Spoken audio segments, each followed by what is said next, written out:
PharmaPhobic is powered by Achieve the Lifestyle, a company dedicated to helping you empower your health, redefine your lifestyle, and all for the health of it.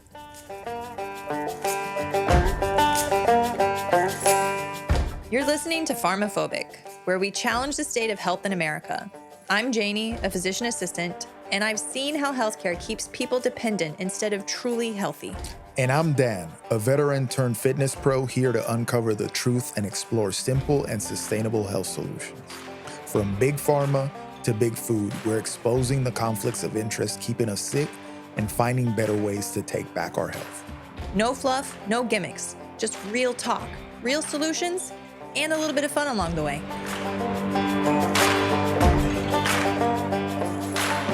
Hello there. Hello. Welcome to another episode of PharmaPhobic, brought to you by Achieve the Lifestyle, where we help you become the strongest, healthiest, and most capable version of yourself. Good job. I Talk to me love like a that dog. you guys can hear already and see my lovely co-host, Good job. AKA special guest. No.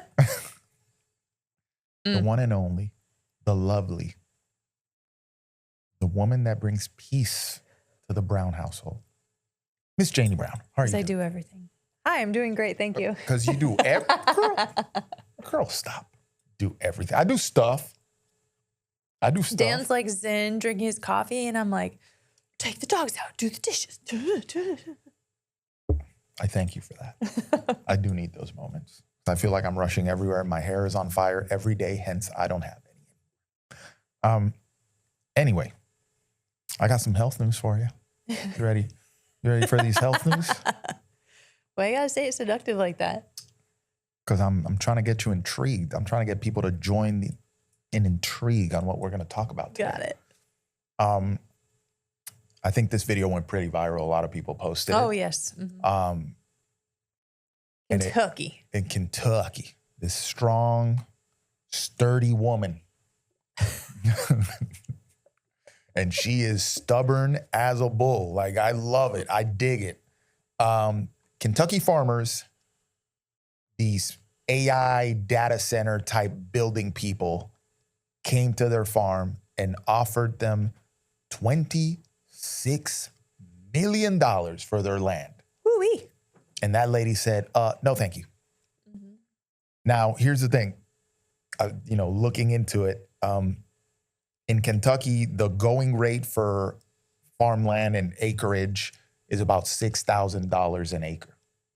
They offered them 10 times that per acre, so $60,000 an acre. Yeah. To the going $6,000 rate. And that lady said, no, thank you. And she basically, her and her mom live on this farm. They have cows. They have all sorts of animals. The farm's been in their family The farm's been in their family years and years and years. They've always lived off that land. And she's like, no, I'm not interested. Yep. I think the conversation around this, because everybody is probably thinking, $26 million, could I have said no to that? First of all, me personally, like people who stand on principle like that, stand on business that way, I love seeing that. Yeah. Because she said, no, this is sacred to us, this is important to me, and your money isn't gonna make me budge on it. Second of all, it's what they want the farmland for. It's not a bigger farm that's coming in. It's not some freaking housing development or something like that that's trying, which we can get into the questionable of this, a lot of these are housing developments. It's not any of that. They're not going to house people. They're not going to do a different way of feeding people. It's for an AI data center. That isn't going to feed anybody. Mm-hmm. Oh, you're going to create jobs. No, you're not. Like the person that cleans. Don't the AI data centers, they have to be cooled, so they end up consuming so much water? So AI data centers need a lot of water for cooling, and they need a lot of electricity because that's a lot of energy that consumes. Now, here's something that supposedly people are talking about that live close to AI data centers. Their power bills went up exponentially. So there's... The company's not paying for their own power. Hey, the company isn't necessarily paying their utility bills. And the also, cost of that electricity is being offset in the surrounding neighborhoods. isn't it interesting how in places like California, they regulate your water consumption? Like I have a friend who lives in California. We recently met up and went hiking in Arizona. And when we were staying at the Airbnb, she's like, I love how the water just comes out so like gushes out. She's like, they control the rate at which your water comes out of the shower where she lives in California. But let's get some AI data centers that we just need to cool with all this water. And not only that, California is regulating your water, but then they're using a crap ton of water for their little almond season over there. Oh my God, bro. So they can make almond milk. Like that stuff doesn't make sense, guys. Like, come on now. So anyway, Backwards. that pumped me up because I'm like, yo, these ladies they're standing on that business. They don't want your stupid money because they know what you're gonna do to the land is rape and pillage it with your stupid AI data center. I love how the mom was like, the truth ain't in them. Oh, and funny enough, because that's biblical words right there. That's from Peter, from the book of Peter. I was like, I was reading it just more. Oh, that's why she said that. I call him a liar, and the truth ain't in him. I'm like, ooh. Now, it's crazy because again, they want to take this farmland that feeds people and turn it into something that does not feed people. And I would contend like, oh, AI is going to help us do this and AI is going to help us do that. Okay, there's plenty of data centers already. There's plenty of other places you could build data centers. Crap, put it on top of buildings in New York City or something. Why do we have to keep taking from our farmland? Why do there comes a conversation here that there's certain things that we should hold sacred, right? I don't need AI to live. Humans have been around for ages without AI. Why are we going to sacrifice something that feeds us to put data centers on there? Why do these dudes need all that data? Oh, so they could keep selling and marketing stuff to you and storing profiles on you so that they can do targeted ads and basically track your every movement in the future. Got it, tracking. That's where we're going with this. But they're going to need to know where we are at all times in our 15-minute city. Yes, they are. We can't step out of that. And they're going to need to know when you say something bad about the leader of the world. So that they can come And if you post something bad on social media, you don't get your social credits to buy food. Yep, they're going to need data centers for all of that. So your food, your slop that they're going to give you, lab-made slop. Ready Player One. Yeah. So, but there's a conversation, and we had part of this conversation when Jake was here last time, where it's like, man, we have to hold some things sacred. We have to agree as a society to protect certain things. And I'd say that the land that feeds us, if we designate something farmland, it should stay farmland. Yeah. And and then we could have the conversation about not letting companies poison us because we hold health and of the population in high regard, right? And it just like the arrogance of this company, like, oh, I'll give you 26 million. Who can say no to that? Exactly. Right? Let's look at these people. They've lived on that land their entire lives. They grew up on that land. Their great-grandparents grew up on that land. They have a sense of purpose with their work of keeping and maintaining that farm, right? They derive joy from providing for a large amount of people, right? Money can't replace that. Like, sure, you can give them $26 million. I mean, if you saw the video, you saw that their house wasn't anything fancy. It looked like it was built a long time ago and just has had patchwork done to it since then, right? But, okay, you could live in this beautiful home, brand new, a high rise, live in a city, you could da-da-da. That's not going to bring them joy. That's not going to give them a sense of purpose. That's all superficial noise to distract them and get them out of the property you want. And these people are staying true to what they know and believe is their purpose. And I think that that's beautiful. Yep. And they're also holding out, right? Like, I'm sure if you have no control what they do with the land after they buy it, because then it's, somebody else's private property. But I'm sure that the fact that it was for a data center made them say, oh, hell no.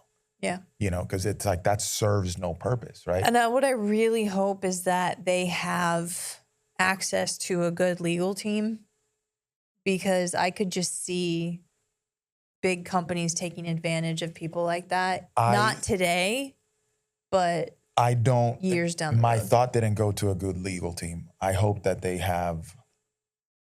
going to need encrypted communications. They're going to need security. They're going to need ammunition. They're going to need to really patrol their land, because I wouldn't be surprised if these people have, and God protect Start a them. fire. God protect them. May they be protected, and people look out for them, and all this stuff, because these are the type of people that end up with mysterious things happening to them, right? Your farm catches fire for some reason in the middle of the winter. All your animals die from some crazy bacteria. So now you're broke, your product's gone. All your crops die from some crazy thing in the soil. Or you have a terrible car accident that nobody knows how it happened. Or you decide to suicide yourself by shooting yourself in the back of the head 3 times. Like all these things, these are the type of people that these things happen to, right? So we should all eyes on these ladies in Kentucky. Hopefully they remain in the public eye and people see, because a company that can offer you $26 million for your land just like that, and you say no, and now you're in the way of their little plans, they probably have resources that they could put on your booty and make your life very miserable or cut it very short. Okay? Yeah. That sort of stuff happens. But let's not get sad like last week. But But we admire these ladies. yes, exactly. They stood on business. They stood on principle. It's refreshing to see that there's still people out there like that. Yeah, that this appeal, all this money thrown at them, they're like, nah, that means nothing to me. This land and what I do here means more. So good job, ladies. And to all of you that are thinking, hey, you should have taken the money. Sit down. Like you need to talk to yourself. Like Judge Judy. Yeah. You can sit down. Yeah, just find some, like, you need some introspection in your life. Let's put it like that. Okay. Let's move on. I saw this. We talked last episode about what's happening with Bayer and Monsanto right now, Supreme Court case, the Defense Production Act. Like, there's a lot of moves being made around the product of pesticides and herbicides, and there's a lot of legislation going on between Supreme Court, DPA Defense Production Act. Nourishment is on trial. Yep, and a lot of, there's thousands of lawsuits going on against Monsanto and Bayer for all these cancers and stuff that are popping up from the use of glyphosate, right? There's a little group out there. It's called the Modern Ag Alliance. Modern Agricultural Alliance. Great name, right? Sounds like they're on your side. Yeah, well, you know what? It does. Yeah. Modern Agriculture Alliance. Yeah, it is. Oh, wow. I didn't even think of that. Oh, they went with what's hot. But they also like. Or just Ma. Yeah. Ma. But they went, Modern Agricultural Alliance. Sounds great, right? We're here for agriculture. Yeah. It's founded by Bayer.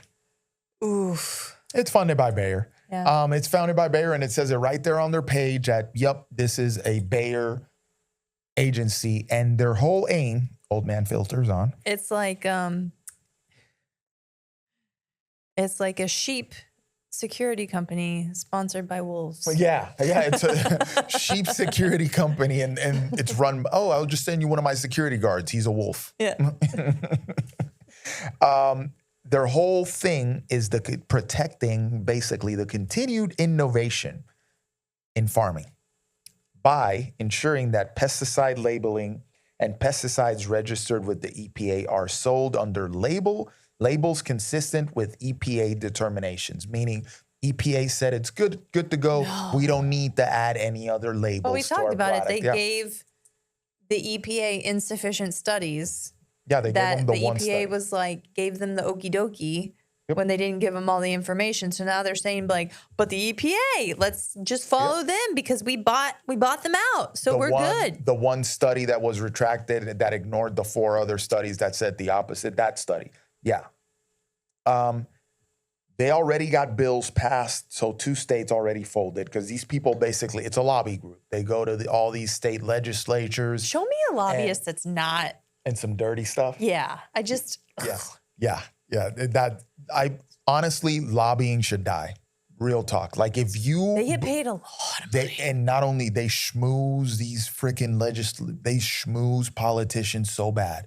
Hey, you want to meet with me? Hey, let's meet at this 5-star restaurant where plates cost $120, for 2 ounces of steak. I'll take you there. I'll pay. Don't worry about it, Senator. I like how you're It's not on me. allowed to do that in medicine, but you can in government. Ridiculous, right? It's weird. So lobbying, I fully believe that lobbying as a whole career field should die. I don't care if you're lobbying for whatever thing. Oh, but this is good. Lobbying should die. If you believe in something and you want some representative to hear it, you should go on your own time and your own dime and talk it up. That's what should be happening. Because people that are fighting for legit causes, they have to do it that way. They don't get paid a gazillion dollars a year to go argue their points, right? But all these companies with all their nonsense have these fancy suits going to Washington and schmoozing with these politicians, probably putting on fancy parties where weird stuff happens so that they can get in their good graces and get these laws passed in favor of the companies. It's disgusting. The whole thing needs to go away. Anyway, this thing, they're basically going through the states because, as we mentioned in the previous episode, the whole glyphosate thing, it's at the Supreme Court level. But what they want is the federal thing, the EPA thing, to be the law of the land. They don't want states legislating against them, to have any ability to legislate against them through state law. So they're going state by state almost, where the glyphosate things are coming up and kind of lobbying the state legislature to disregard any of these lawsuits as well. And you call yourself the Modern Ag Alliance, you're like, oh yeah, these guys are good to go. They're here for the farmers. But nope. So already Georgia and North Dakota, what the hell are you doing, bro? They have basically legislated in favor of the pesticide makers. So those 2 states, pesticide makers can't be sued anymore for damages, okay? Georgia doesn't really surprise me. They're all over the place. But North Dakota, what is ya doing, boo-boo? What is ya doing? So you got to pay attention. You got to look deeper into these activist groups and these people that claim to be for certain things. It's the same thing with charities and things like that you donate your money to, and then no money goes to the actual cause. You're just paying somebody's salary. Unfortunately, guys, the days of just seeing something and taking it at face value are gone. Yeah, it's not so different than, I don't know if I'm remembering correctly, but it's like the opioid makers run drug rehab facilities. Yes, sir. Like that sort of thing, It's, yes, be careful of, this company sounds great. Who's the money behind it? Do they really aim to resolve and help the problem? If a Modern Agricultural Alliance is really trying to improve the quality of our food, but if we take glyphosate away, which is harming us, they don't do well. Are they really trying to help us? So. Here's an example of one, because I was listening, Ninjas or Butterflies, they had an episode like maybe 2 episodes ago where they were talking about the World Seed Bank. Oh, yeah, And they were talking about how impressive it was. But I'm like, yo, you left out the most important part of the conversation around the World Seed Bank, which is that it is held up by Bill Gates' money. Yeah. So this place in Norway, in the Arctic Circle, it's literally a huge vault, highly secured facility, holds every seed of every crop that we have in rotation in the world. Except some countries don't participate. Yeah, there's China and there's another country that don't participate in this. Is it Russia? Maybe There's Russia and there was one other one who don't participate. I don't know. Yeah, but you send seeds of crops that you grow and they keep it in storage in case something's wiped out. They have a seed to start more farms of it, right? And I remember years ago when it does sound suspect. It sounds like you want to control the food of the world. But anyway, years ago, when I first learned of this, I Wikipedia'd it, and it said right in there in the Wikipedia, it was easy to find, that this place was held up by Bill Gates and the Rockefeller Foundation. You mean Bill Gates, who's buying all of our land? The biggest owner of farmland Yeah. in the country? Yes, sir. Bill Gates, Mr. Vaccine expert himself? Yes, sir. Bill Gates, Mr. Spray stuff in the sky to block out the sun for global warming? Yes, sir. That guy. Bill Gates, Mr. Artificial meat? Artificial meat? Yes, sir. That guy. Bill Gates, Mr. What else is he into? Make plants that are mRNA based. So now you have mRNA technology going in your body when you eat these plants. Yes, that guy. That Bill Gates. Yeah. So here he is yet again injecting himself into something that has to do with food. This guy, he'll never go away. But when I looked it up, I was like, oh, they're not discussing the most important part of the World Seed Bank. But when I looked it up, it was harder to find the information from when I found it. Years ago, it was right there on the Wikipedia page, right? Your boy's been in rabbit holes for ages now. It's been a couple years of me diving deep into these rabbit holes. But anyway, now I had to do like a 3-page Wikipedia search. You know how when you go on Wikipedia, you find this and then you click on that and then you find that page. So it's like a 3 pages away where I got to it. Where it was like, okay, the World Seed Bank, who owns it? Who runs it? Oh, it's these conglomerate of nonprofits, NGOs, nonprofits should be raising alarm bells right off the rip because no such thing in the world. But it's this thing, the name of it is Crop Trust. That sounds great. Yeah. Crop Trust? You can trust me with your crops, baby. I'm Crop Trust. Yeah. Then when I went on their Wikipedia, there it was. It's a Bill and Melinda Gates Foundation entity. Like, Oh, goodness. Yep. So Modern Ag Alliance, you see how they play names with the games, guys? The days of taking stuff at face value, they're gone. I'm sorry. I hate to break it to you. It's time to do research. It's time to read labels. It's time to read small print and fine print. But if you want to grow your own stuff and say I go to the local nursery here and get seeds and I'm going to grow peppers, okay? How do I know that they haven't been genetically modified or they're not like Bill Gates seeds or things like that? Man, that's a good question. That's something that we need to look into.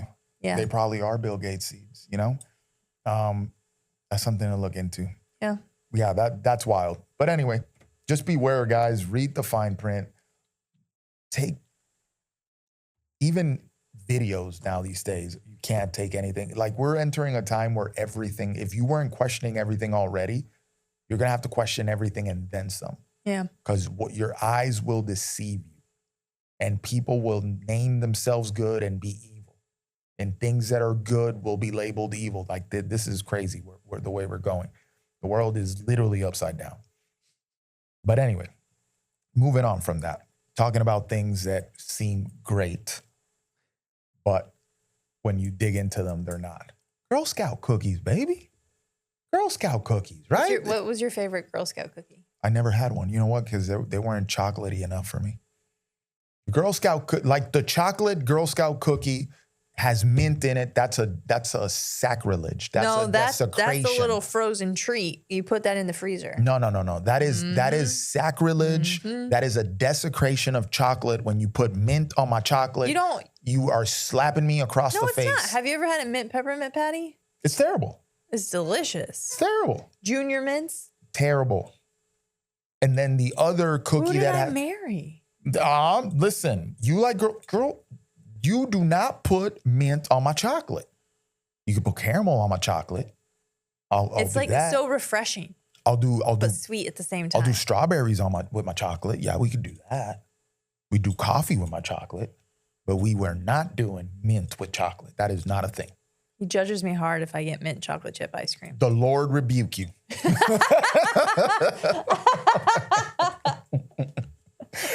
So the thing is, and the other chocolatey Girl Scout cookie is the Samoas, right? Oh, that's that coconut. And it's the coconut with the chocolate. That ain't it, Chief. That ain't it. So I never liked Girl Scout cookies because they didn't have just a regular chocolatey cookie, like a chocolate chip or a regular chocolatey fudgy goodness cookie. I don't mess with you if you mixing up my chocolate like that. Didn't they have a peanut butter cup one? They had a peanut butter. They got like a shortbread one. That's the one that I would eat. If somebody would give me a Girl Scout cookie, it would be like the shortbread one. I would do the mint ones, thin mints in the freezer, the lemon ones, and the samosas. And now let's take a quick break. Have you heard about collagen and how amazing it is for your skin, hair, nails, digestion, and joints, but have no clue which one to choose? I've been there. A few years ago, I stumbled upon Bubs Naturals, and let me tell you, I've been hooked ever since. Here's why I swear by them. Bubs Naturals keeps their quality standards sky high from the start to finish.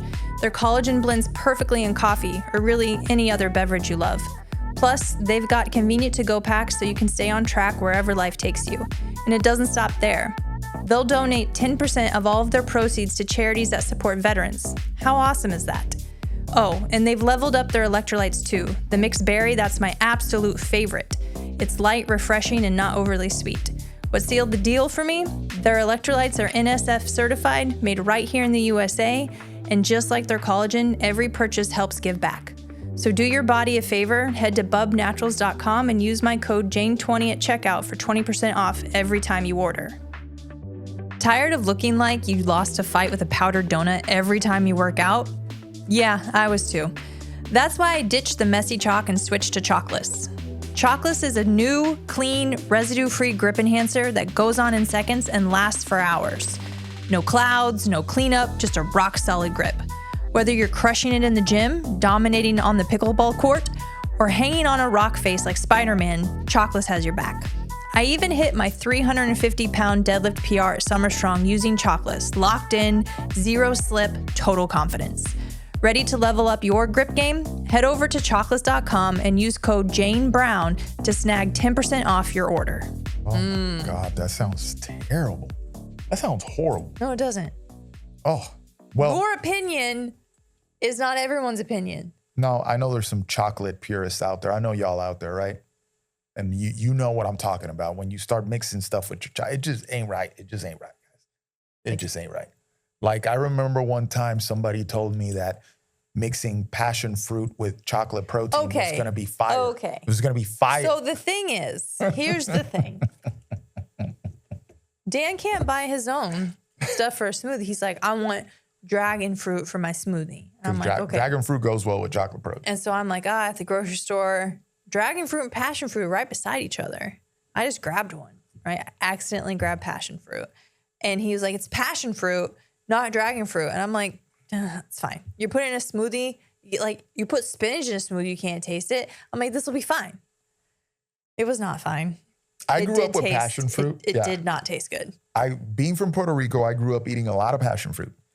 And it is not what you want with chocolate. It was terrible. Here's the thing. This is what Dan does, is he's not going to eat it. I'm not going to eat it. He won't throw it away. Maybe you did finally. But he's not going to do it. But every time he opens the freezer, just makes another comment about it. Frozen passion fruit cubes that we'll never be able to use in a smoothie. It's awesome. But anyway, the whole thing with it is, how much do you think Girl Scout cookies, and resting my case, I know about chocolate. My wife doesn't know about chocolate. That's why she's eating peppermint and chocolate. Excuse you? She doesn't know that. She doesn't know about it. She's not a chocolate purist. I'm a chocolate purist. Who makes you cookies every time you compete? Oh, no, those are delicious, but they're all chocolate. Right. There's no passion fruit in those. So you just can't let things go, can you? Just can't let them go. Okay. How much do you think Girl Scout cookies make every year? $1 million. Oh, God. That's an Austin Powers reference. You got to put your finger up like this. I don't know, like 500,000 to 50 billion. No. $800 million. $800 million. $800 million a year in sales for Girl lot. Scout cookies. That is a lot of money for one product, right? And they put these sweet girls that are doing something great. You know, they're in the Girl Scouts, and a lot of the Girl Scouts are like, it's a charitable organization, and they do community service and all this stuff, right? So they disguise it really nicely. And I'm not talking about the actual girls that are in the Girl Scouts. Like, we can discuss later the details of the Boy Scouts and the Girl Scouts. That's a separate conversation, right? Like, little weird stuff that happens in those organizations. But the girls, you know, these are seemingly good entities, right? And they are, you know, I don't think they have ill intent when they're trying to sell the cookies, the girls themselves. No, right? I think they're being used. Yep. They're being used because when these sweet girls that are, they're part of something that seems positive, and they're out in these stores, Walmart, Target, wherever they're selling these cookies in front of, you feel bad when they ask you for like, hey, you want cookies? Or somebody, a friend of yours that has a girl in the Girl Scouts, like, hey, it's cookie season. Hey, help me get Kylie to whatever in sales. You're like, yeah, send me some cookies, even though I'm not gonna eat them. I'm just, I'm being charitable. I'm playing a part in your kid's success, right? The best is when you forget about a sleeve of Thin Mints in the back of the freezer, and then you find them, and you're like, oh, yes. But they're Thin Mints. Just go away. You also were just like pistachio, and then I got pistachio ice cream, and you were like, oh, yeah. No, pistachio ice cream is fire. Yeah. That is fire. That is fire. That is just so good. And you could put chocolate on that. Yes, that's fire. because it's a nut. Then you got that Dubai thing going. That Dubai chocolate. So this group, Moms Across America, they filed a lawsuit against. But wait, did you see the Girl Scout who posted up in front of a dispensary? Stop it. To sell cookies? No. Stop it. Yeah. That's awesome. Sorry, I just remembered that. That's ingenuity right there. Go ahead. That girl's going places. They filed a lawsuit. There was a study conducted, independent study, on samples of Girl Scout cookies, and they found that 100% of the samples of Girl Scout cookies had glyphosate. Well, yeah. Yeah. Going back to our previous episode where we went in on glyphosate, 100% of the samples. And 100% of the samples had at least 4 heavy metals in them. Okay, so we're talking cadmium, arsenic, lead, mercury. That sounds like stuff you should be eating, especially when you're pounding a whole sleeve of Thin Mints. Yeah, because unfortunately, most people, when they get Girl Scout cookies, it's not like, I'm going to have just a couple on the weekend and that box is going to last me weeks or months. Gone. So when you take your little Thin Mints that are already terrible because it's chocolate and mint, and now we're taking in glyphosate, cadmium, mercury, arsenic, and lead with your little Thin Mints. Not to mention that the Girl Scout cookies of 2026 are not the Girl Scout cookies of 1996. Sorry to inform you, the ingredients have been changed for mass production purposes. Yeah. Okay. So there's a lawsuit now filed against these Girl Scout cookies. I think it was 76% of the cookies had the levels of the heavy metals were way above what's allowed in drinking water. We go back to that allowed levels of poisoning yourself. It's crazy to me, but the cookies exceed the levels of heavy metals that are allowed in drinking water. So sadly, Girl Scout cookies are not something that's going to lead to a long, healthy life if you're eating them all the time. They have these sweet girls that, are doing seemingly positive stuff. Yeah, so you associate the Girl Scout cookies with like innocence and like optimism and like, entrepreneurial spirit. These girls are out there hustling to sell these cookies. And and you love to see it, right? Like, I feel bad if I say, I don't like the cookies. I don't like them, so I don't buy them. But I feel bad. I'm like, nah, I'm good because I'm just not going to eat them. Right. But I'm happy for them that they're out there doing something and that they're part of this little group and they have their little friends and they're doing whatever the Girl Scouts it is that they do. But man, you injected a completely nefarious agenda into this thing. And in the process, you're making $800 million a year. Yep. So it reminded me of another popular cookie. Ooh. So, but now the Girl Scouts, this is in litigation still. Girl Scouts are saying, oh, that study's not peer reviewed. I hate that. It's like, oh, it's not peer reviewed. Nobody's going to fund that study. You're worth $800 million a year. Yeah. So nobody's going to go ahead and pay for the study to get it peer reviewed and let's see what comes out. I bet you won't. You're just going to sit there in court and say, oh, it's not peer reviewed. You should dismiss it. Yeah. But anyway, reminds me of another cookie that was people were jumping on. And I think that We used to jump on it. yeah, we ate them too. Yeah. Crumble cookies, man. When they came out, people were going hard on them cookies. Now I drive past the Crumble and it doesn't seem like people are going crazy over them anymore. So I used it because it came with an app and they do a cookie of the week. So every week I'd see what the cookie of the week was and it was interesting. I would get it and we would share it for a while there. And then one year for your birthday, because Dan and my brother have birthdays one day apart, and Jake came down here to celebrate. And in lieu of a cake, because we were also celebrating our niece Nia's birthday, because hers is a couple weeks later, I got 4 crumble cookies there was 10 or 12 of us? Mm-hmm. Yeah, these cookies. And it was sufficient. Humongous. Yeah. So the problem with the Crumble cookies are when it started to get like people like, whoa, what's going on here? When they looked at the ingredient list in these cookies. I mean, we're talking 95 ingredients in some of these cookies. 95 ingredients? That's a crazy ingredient label. You know, it's that perfect balance of what is really going to hit their taste receptors and light up their brains so that they want to consume it all and then they want to come back. But the problem is a crumble cookie is a huge caloric load. Oh, yeah. Huge caloric load. Yeah, you eat a crumble cookie, you could probably walk up Everest and come back down with the amount of calories you're going to get. And it's crazy how they just turned it into this like popular, like almost cultural movement, right?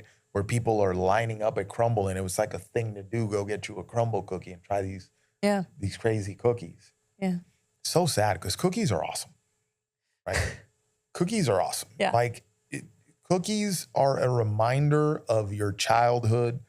You know, when you give me a cookie, like a chocolate chip cookie now, like a chocolate chip cookie, homemade that Janie bakes. And I feel like I'm 10 years old with my cookie in my hand and eating it like that, you know? I'm serious. Cookies are freaking, it's like a childhood thing, right? Yeah, no, it is. Yeah. It's funny though, because Dan recently competed. And so I make cookies because it's a tradition. I make Mexican hot chocolate cookies. Delicious. So they're chocolate with chocolate chips. The way God intended. Amen. But I throw some chili powder, and then I also put a little bit of paprika in there to give it a little kick. But and because it has sugar, it's not necessarily spicy, but it gives it like a little heat, you know, just there at the end. And it's funny because I took them with us to the competition, and the black belts of our academy, Kelly and Lou, were there, and I gave them a cookie. And Lou knows that Dan and I eat healthy the majority of the time. And so she was like, are these like, first she said special cookies. Like I was going to pop weed in some cookies and take them to a jiu-jitsu. I mean, whatever. I'm sure that would have been acceptable anyway. But she's like, I mean, are they healthy? And I was like, yeah. And she was like, and I was like, real sugar, real butter, real milk, like real chocolate without BS in it, and a whole lot of love. Yeah, and they taste delicious. Yeah. Like I would put those cookies against anything you could buy in the store. I do use almond flour in lieu of the other stuff because it just makes it a little bit more, I know a lot of people don't like this word, but moist and dense. Yeah, I would put those cookies against anything you could buy in the store. Real talk, without any of the fake stuff in it. And that's the thing that I always land on when you make a homemade version of something that you know and love. And when I say homemade version, you basically make it the way that it was made for a freaking 100 years before we decided to inject all the fake stuff in it. And it tastes awesome. Yeah. You know, ice cream for bears. I was having this conversation yesterday. So I did see that ice cream for bears was bought out by a big company. So we just have to keep an eye on the ingredients. This is the problem, fam. Yeah. I go back to my ladies in Kentucky who refuse to sell their farm. Like if you build a business and you build a company and you start doing really well, that's what we want, right? We want people. We like that journey of people that go from small business from an idea to a small business and then they grow into a company and they do really well. I love it for you. I'm so happy for you. And you have a really good product and you grow. That's the story of capitalism. That's the story of America, right? Well, let's just hope that they leave the ingredients alone. They'll leave them alone for a couple of years. But if you got bought out by Unilever or one of these big companies, these big conglomerates, your product sooner or later is going to be a shell of its former self. And that is a guarantee. Whether it takes them a year to do it or it takes them 5, they will do it. And we do enjoy this. If you cannot make cookies yourself, the Siete cookies, they, yes, were bought out by PepsiCo, but they still have good quality ingredients as of this time. Yeah, but be on the lookout. Keep reading the labels because be on the lookout. Eventually, those cookies will not be what they are today, which reminds me we should probably hold on to a bag of one so that we can compare it to Siete cookies 5 years from now. This man thinks that we're going to have a bag of cookies to hold on to in our house. Like he's not. It's 20. Take a picture of the ingredient label. That's what I meant. Hold on to it. Take a That is not what you meant. Yes, take a picture. That is not what you meant. Take a picture. Way to backtrack. Good job. That's what I meant. I just take a picture. It's like, I know him. It's like, let's have cookies. No, Dan, that is the bag that we need to test 5 years from now what the ingredients are. You wouldn't stand for that. I mean, keep the bag. I'm going to eat the cookies inside. The bag is safe. But the reason why I would hold on to the bag is because in the age of AI, when you make the comparison, you could be accused of making an AI thing. So I would just hold on to the bag. The other thing is that when I've talked about this, when we don't make our own food and we don't know where it's come from, we don't grow our own food. Like I understand that common practice isn't allow us all to be our own farmers. And a lot of people have, both adults in the household, or maybe you're just, by yourself. Maybe you don't have time to set up and bake a lot, but there is that movement with like sourdough. So more people are taking ownership of their food in a way. Same thing with cookies. Now, Dan and I are in a habit that we are breaking this weekend of having a bag of Siete cookies every Saturday night. It's kind of like our treat. Yeah, we have dinner at home, watch a movie, and eat some Siete cookies. But because we're going to be globetrotters this year, we're traveling so much, therefore eating out so much. And, when you travel, you got to try the sweet treats, right? It's only logical. Especially if you're across the pond. Yeah. Where they use and so we're going to stop our Saturday tradition of cookies.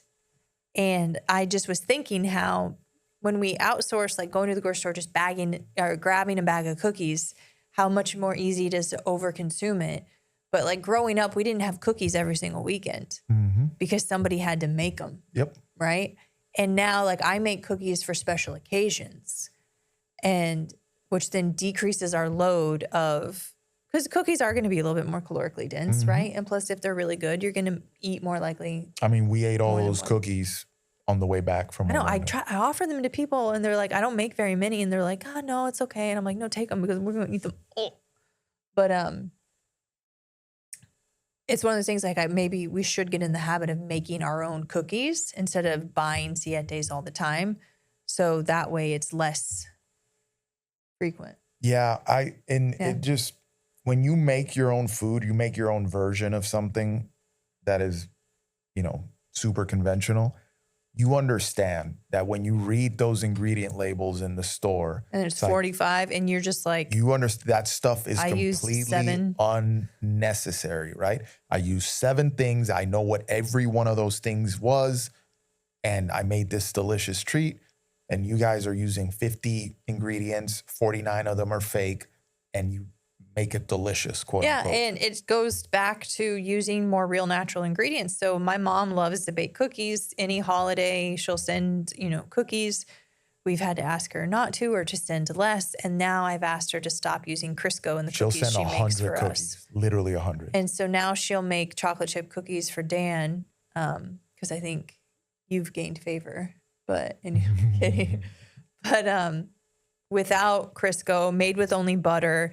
And when you use Crisco in cookies and then those ingredients, they can either just say Crisco or they have to put all the components of it, right? And then that's when the lists start to get long.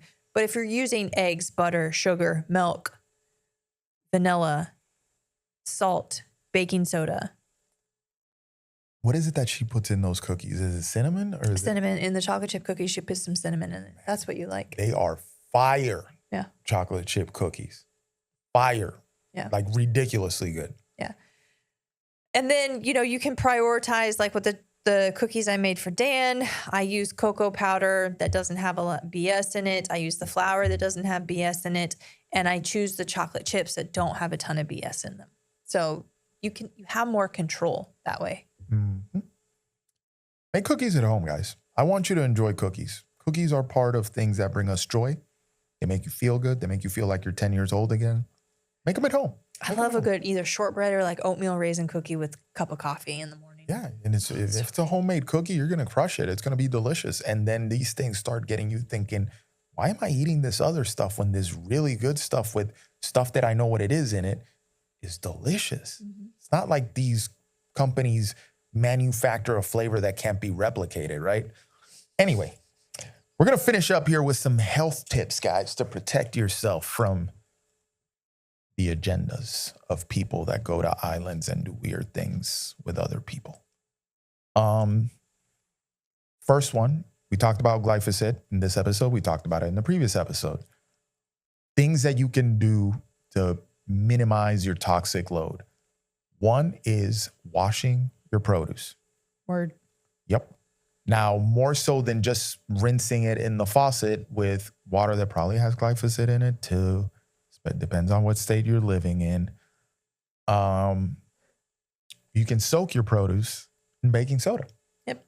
Especially those higher toxic ones. Like if you're buying strawberries are very high in sprays, blueberries very high in sprays. You definitely want, organic or not, you want to wash that stuff. Soaking for about 15 minutes. And is it 2 tablespoons per liter? I believe so. Yeah. You're the one that does it. I think so. Just put baking soda in that water, guys, and let it sit for 15 minutes. And my whole thing is if I'm not consuming the outside of it, I won't necessarily soak it because I do understand it takes time. So avocados, I don't soak. Oranges. If you want to get really bananas. neurotic, that when you cut into the avocado, the knife is going from the outside into the inside. So technically you should clean it. But I'm choosing not to be neurotic about that. So avocados, oranges, lemons, limes. What else do I not eat the outside of? Bananas, mangoes, papaya. Yep. Melons. Yeah. But things like kiwis, skin on favor, little hairs, little broom. Yeah. Also a little lazy. So kiwis, apples, strawberries, blueberries. Apples and pears. berries. Yeah, apples and berries are highly sprayed. Some of the most sprayed. And then you know what I just ever. realized I haven't been soaking that I probably should? Radishes, cucumbers, peppers. Yes, peppers are another soaking one them. that's super sprayed. Yes, so peppers definitely have to get soaked. Because for some reason in my mind, I'm like, only fruit. Yeah. My bad. But when you soak them in the baking soda water for a little bit, man, that water looked nasty, guys. That water looked nasty. It's hard with strawberries because the seeds, like they're out on the outside, and a lot of those will come off. So it's not little bugs, it's the seeds. But it is, are we 100% sure it's doing something and removing everything? No, but baking soda, the truth is being exposed on baking soda more and more about how powerful of a cleanser it is without the load of toxicity. And so Yep. The problem with baking soda and clothes, though, because I tried to use baking soda for our ghee, left a white smudge. But you remember baking soda for the tubs for the shower? Yeah. How you drop it on there, soak it, and then come back like 10 minutes later, and that thing is like you're literally spraying the gunk off the thing. It's amazing. Because Dan likes to wear black leather sandals, and then if it rains, that leather bleeds onto the bottom of his foot, and then he gets in the shower, and it's like, here's my black footprints. And I'm black too. No, stop. It's not about that. I'm literally losing color in the shower. Stop it. I'm washing the black off in the shower. Anyway. No, it's your little feet prints. And then depending on the material of the tub, it doesn't rinse off. So then I got to scrub. Yeah, but baking soda really helped with just put it on there, wet it a little bit so it makes like a little paste. You let it, scrub it a little bit, just let it set. And then Because then we made a rule in the house, like, I'll clean everything else, but you got the tub. Yeah. Oh, it sprays right off. It's amazing. Here's one, seasonal fruits. Oh, yeah. So I tried Speaking of washing your fruit, seasonal fruits. Achieve the Lifestyle post seasonal fruits. And we like to follow this account. You can follow them, War on Kitchen. That's the War Kitchen. The War Kitchen, excuse me. And every month, the beginning of every month, they'll post fruits of that month. They'll also promote like spring, summer, fall, winter. But for April, I'll try to pull this off the top of my head. It's going to be strawberries, Meyer lemons, blood orange, papaya, yeah, the citrus mango, stuff is going away. That's it's later in their season. Pineapple. I think avocado's back on. Yep. Yes. Is kiwi still on? No, kiwi's not still on. Okay. And passion fruit? Passion fruit is on there. Yep. Asparagus is up. I think rhubarb. Also. Yep. Check them out. Grapefruit maybe is still on. Grapefruit is still on. Yeah. So all the citrus stuff is later in their season. Citrus is going away as we go into spring. Pineapple starting to come summer. in. Pineapple, papaya, strawberries, blueberries are on there too that are coming into season right now. Yeah. Timely thing, right? So we're trying to follow the seasons and eat seasonally. It is no joke. The fruits are better when you're eating them in season. Yeah. No joke. And it promotes variety, right? So we're going to get this type of fruit during the winter, so citrus, so high in vitamin C. And then we're going to get other nutrients in the spring, other nutrients. So it's this nice variety that you cycle through to allow exposure to your body. And also, like I've mentioned on previous podcasts, a lot of the micronutrients can compete for binding in your body. So if you eat something year round, you may not be getting the full panel of things that you need. But if you allow variety, it exposes you to new things and allows things to attach because they're not being challenged by something else that's there. So, yeah. Yeah. So check it out, guys. Eat seasonally. We can't stress that enough. You've heard us say it before. I promise you the quality of your fruit is better when you're eating it, when it's in season. Yeah, it also allows for more involvement and more fun. Sometimes when I go grocery shopping, it's like I'm on autopilot. Yeah, and you just grab the same stuff, right? But especially if you have kids, I can see how this is like, hey, let's plan the menu this week. Why don't you go look up what's in season right now before we go to the grocery store?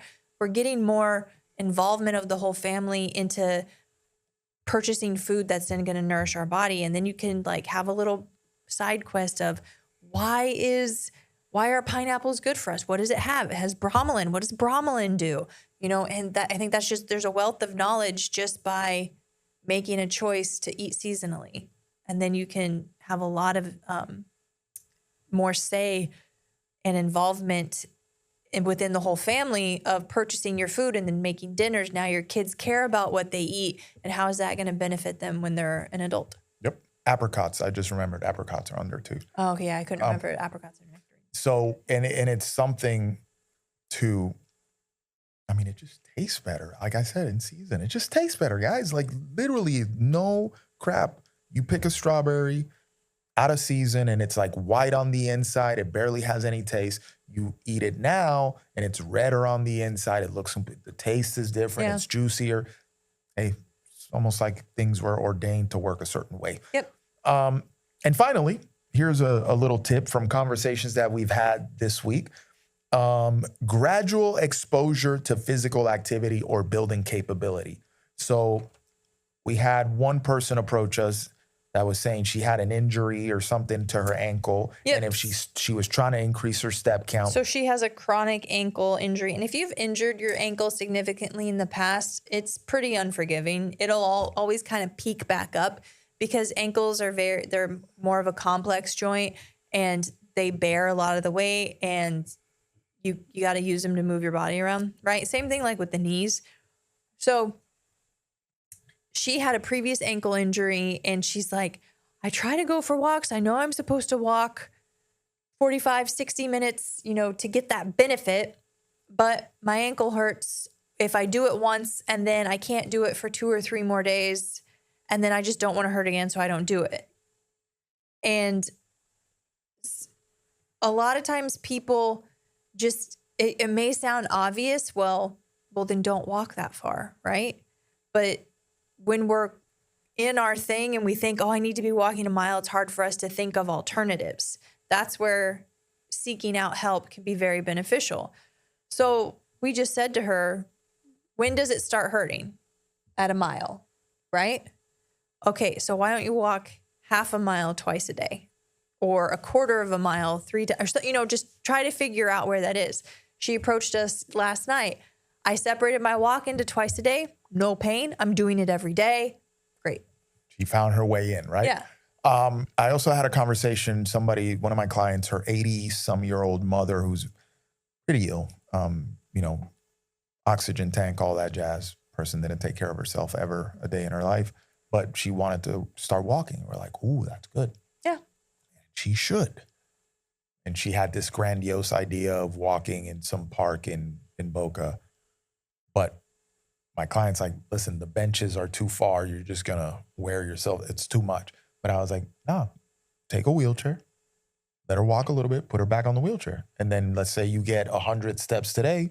Maybe next week we figure out how to get 110 steps, and just gradually increase the capability. Now, the bigger picture with this that we can draw from these two examples is people that don't work out or they're not doing anything for their health, and then they decide to do everything for their health all at once, right? I love the spirit. I love that you're thinking about it. I love that you want to do something for yourself, as everybody should be doing. But gradual exposure will always work better, more so than opening up the fire hose. Now, there are some people that are successful when they just jump in with both feet head first and start doing everything at once. They're outliers, right? The majority of people should probably start with gradual exposures, meaning I know you want to work out 5 days a week because you think you are going to get this result. You've neglected your health for 20 years. You think that in 2 months you're going to get healthy. But really, I want you to work out twice a week to start off. That's probably maybe even once a week, depending on who you are. Maybe even your initial workout is to stand more and not sit as much as you are right now, right? Especially if you're older and, we're dealing with people with walkers or something like that. And then from there, we can start getting your step count. So, hey, first workout might be stand for 5 minutes a couple of times a day, whereas you spend the majority of your day sitting. So remember, gradual, guys. Open up the hose little by little until eventually you're drinking from the fire hose. Yeah. And the other thing with her, because she separated it out into 2 walks with the example we gave, I like that for people. I see a lot of people, I can't do 45 minutes, a mile, an hour walk, whatever. Therefore, I'm just not going to do it. Mm-hmm. Where I would say, well, then if you don't have time to walk 30 minutes, do you have time to walk 10 throughout the day, like breakfast, lunch, and dinner, or before work, middle of work, after work, or whatever? And I would say do that, because if you run late one day and you can't get your morning walk, well, then you have 2 other walks available for you. And maybe you didn't get 30 minutes, but you got 20. That's great. Or you start your day and then your day goes to hell in a handbasket. Well, you had your 10-minute walk, but the other 2 didn't happen, but you still walked 10 minutes. That's better than 0. Yep. And so inserting activity, even if it's not meeting the duration you want, but you're working it into your reality, which I think is hugely beneficial. So let's start doing that. Since I'm in the office, my step count went down, and I was like, I need to get back into the habit of getting it back up. And so I got away from doing a walk in the morning after we got Maggie, because my schedule shifted. So now I'm like, okay, let me get back into doing this walk. It takes me 7 to 10 minutes, and I get a good 1,500 to 2,000 steps, depending, just to start my day. I now have no problem reaching 10,000 steps a day because I added that walk in the morning. Less than 15 minutes of my day. Mm-hmm. Huge, right?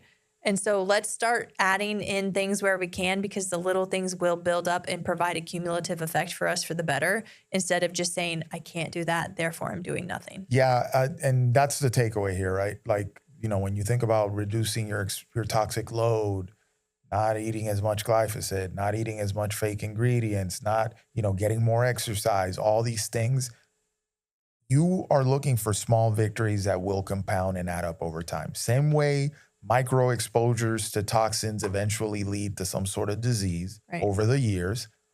Good stuff, micro exposure to good stuff will lead to a big health transformation over the years. So little things done more often are better than big things done for short periods of time. Yes. And that's the gist of this message, is that you can actually do more with those little things that you're doing.